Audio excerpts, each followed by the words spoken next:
प्यारे बच्चों, इस वीडियो में हम यानी सेल के ऑर्गेनेल्स के बारे में सीख रहे हैं, जिसमें पीछे के लेक्चर में हमने सीखा कि किस प्रकार से सेल की खोज हुई। उसके बाद हमने सीखा न्यूक्लियस के बारे में कि न्यूक्लियस में कौन कौन से पार्ट पाए जाते हैं और उनके क्या क्या फंक्शन हैं। इस वीडियो में हम एंडोप्लाज्मिक रेटिकुलम के बारे में सीखेंगे, लेकिन हम देखते हैं पीछे की चीज़ों में कि ये हमारा जो फिगर बना है ये है हमारा आउटर मेम्ब्रेन।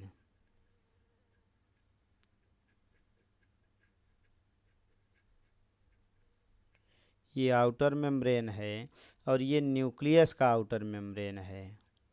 तो न्यूक्लियस आउटर मेम्ब्रेन ये हमारा कहलाएगा न्यूक्लियस इनर मेम्ब्रेन।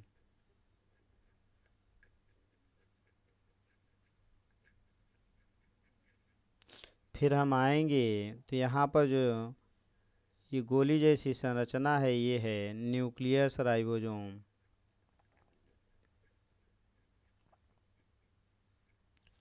फिर आगे आएंगे, ये जो छिद्र है इसको कहते हैं न्यूक्लियस पोर। ये कहलाता है हमारा डीएनए। और ये जो गोला वाला भाग दिखाई दे रहा है इसको हम कहते हैं न्यूक्लियोलस।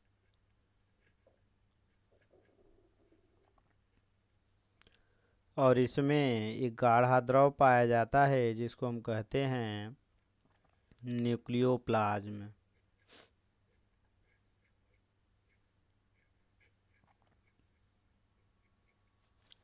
ये तो पूरा न्यूक्लियस का भाग होता है। अब इसके बाद वाला जो पार्ट मिलता है वो हमारा एंडोप्लाज्मिक रेटिकुलम का होता है। तो एंडोप्लाज्मिक रेटिकुलम के दो भाग होते हैं। एक भाग ये पूरा जो रफ होता है तो इसको हम कहते हैं रफ एंडोप्लाज्मिक रेटिकुलम, अर्थात रफ ईआर, क्योंकि हम एंडोप्लाज्मिक रेटिकुलम को शॉर्ट में ईआर लिखते हैं। और दूसरा भाग हमारा जो होता है वो है स्मूथ ईआर यानी एंडोप्लाज्मिक रेटिकुलम। अब इसमें क्या होता है, ये जो गोली गोली जैसी संरचना है तो ये हमारा कहलाता है वेसिकल्स।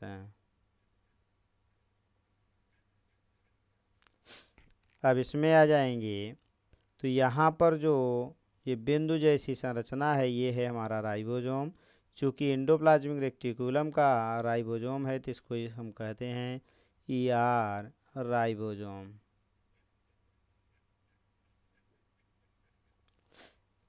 अब ये जो ट्यूब लाइक स्ट्रक्चर ये बना हुआ है, इस ट्यूब लाइक स्ट्रक्चर को कहा जाता है सिस्टर्नी।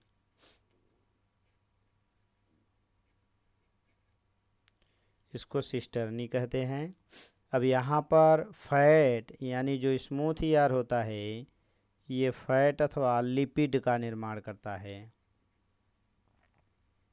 और ये जो वेसिकल्स है इसी में भर के ये आगे ट्रांसफ़र करता है।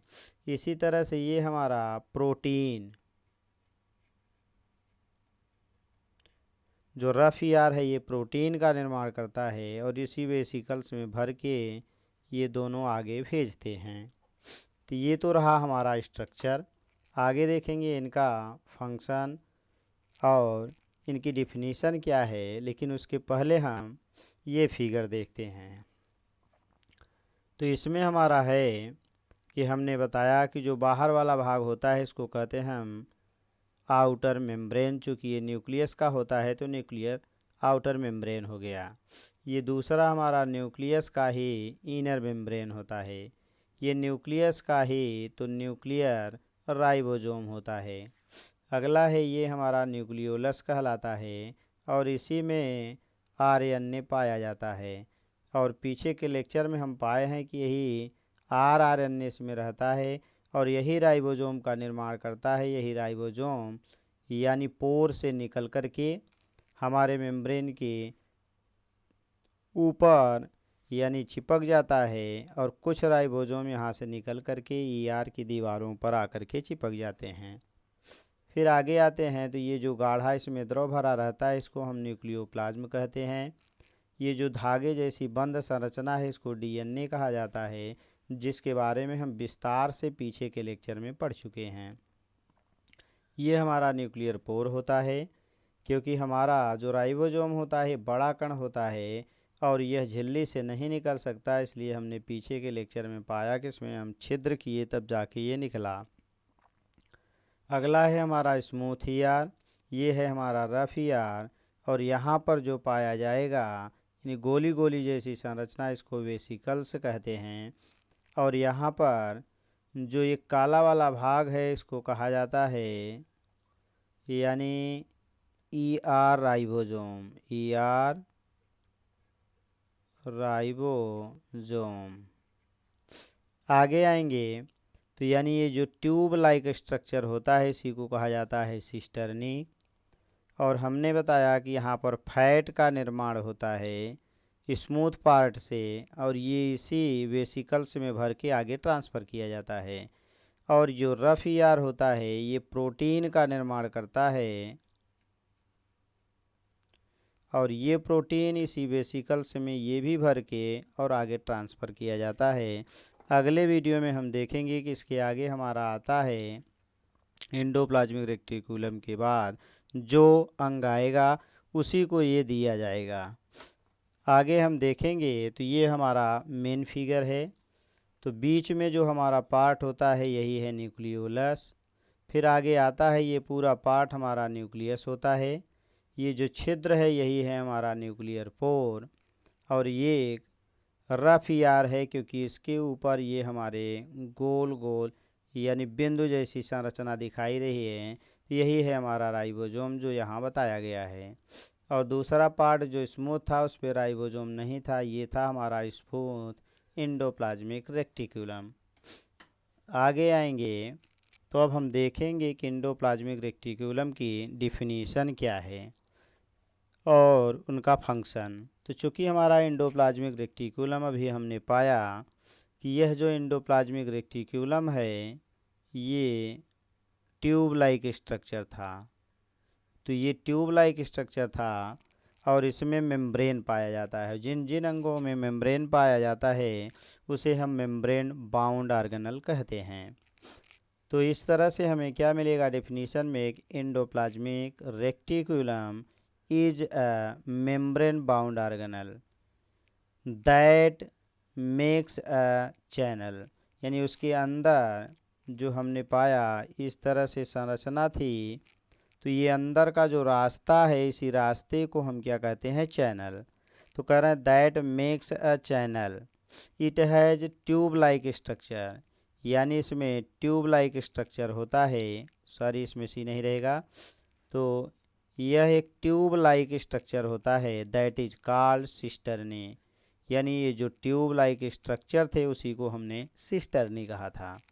अब फंक्शन क्या है, यानी एंडोप्लाज्मिक रेक्टिकुलम करता क्या है, इसका कार्य क्या है।